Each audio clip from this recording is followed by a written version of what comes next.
The C-SPAN networks bring you long-form public affairs programming from the nation's capital and are a public service of your television provider.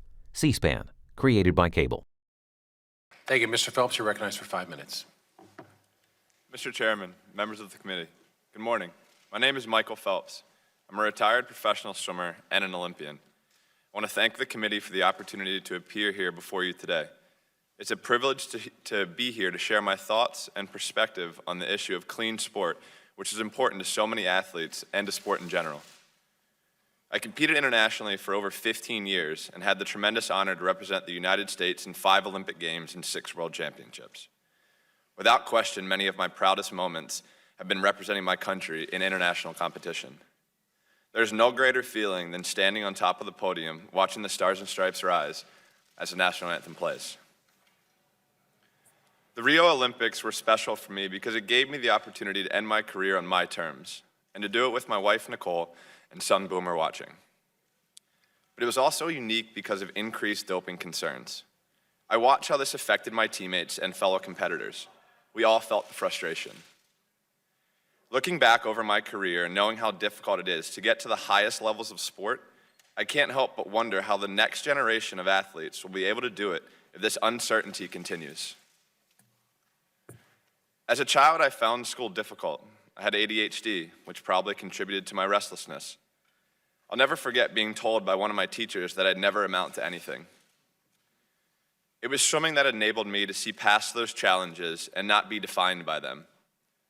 My mom put my sisters and me in the pool so we'd be water safe. At first, like many children, I was afraid to put my head under the water.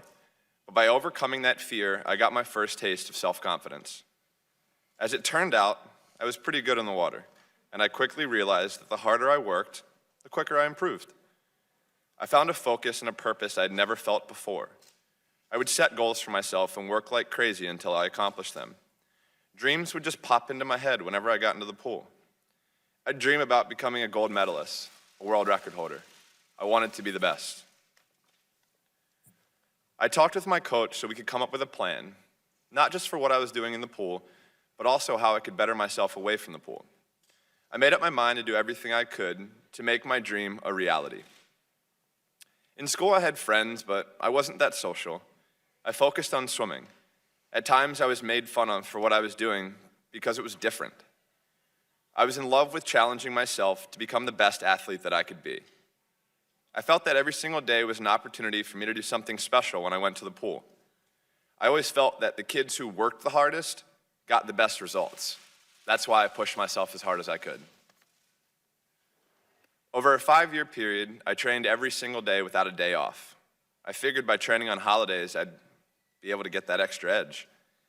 As my hard work and sacrifice began to pay off, my confidence grew, and I began to feel that if I could dream something and gave everything I had, that anything was possible. The strength of that belief drove me to set goals that others might have thought were unrealistic. That's one amazing thing about competitive sport. It demands that you believe in yourself. This isn't always easy. There were so many times I could have quit and walked away. Sticking with it required me to dig deep, especially knowing that after all the work and sacrifice, success might be determined by just 1/100th of a second. In those critical moments that you really test your commitment and that can ultimately define your career, you need to believe that if you push on, you'll get the opportunity to measure yourself, your preparation, your desire, your talent, against others who have prepared themselves in the same exact way. Throughout my career, I've thought that some athletes were cheating, and in some cases, those suspicions were confirmed. Given all the testing I and so many others have been through, I have a hard time understanding this.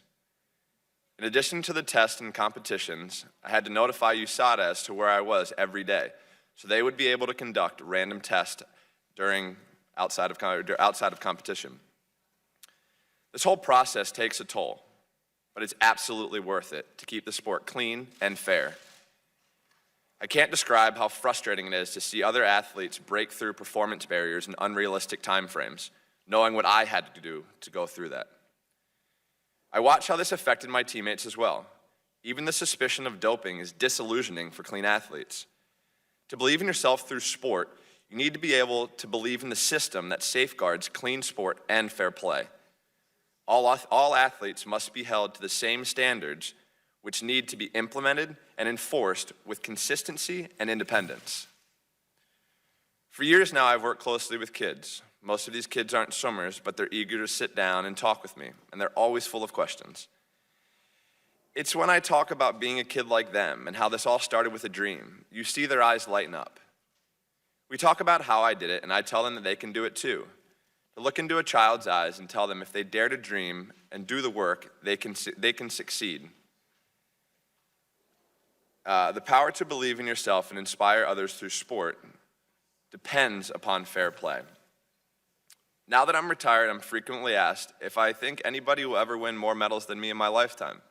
My answer to that question is I hope so. I'd like to think there's some little boy or girl out there now with an even bigger dream, an even stronger drive to work harder than I ever did to do something that's never been done before. But for that to happen, he or she must believe they will get a fair opportunity to compete. If we allow our confidence in fair play to erode, we will undermine the power of sport and the goals and dreams of future generations. The time to act is now.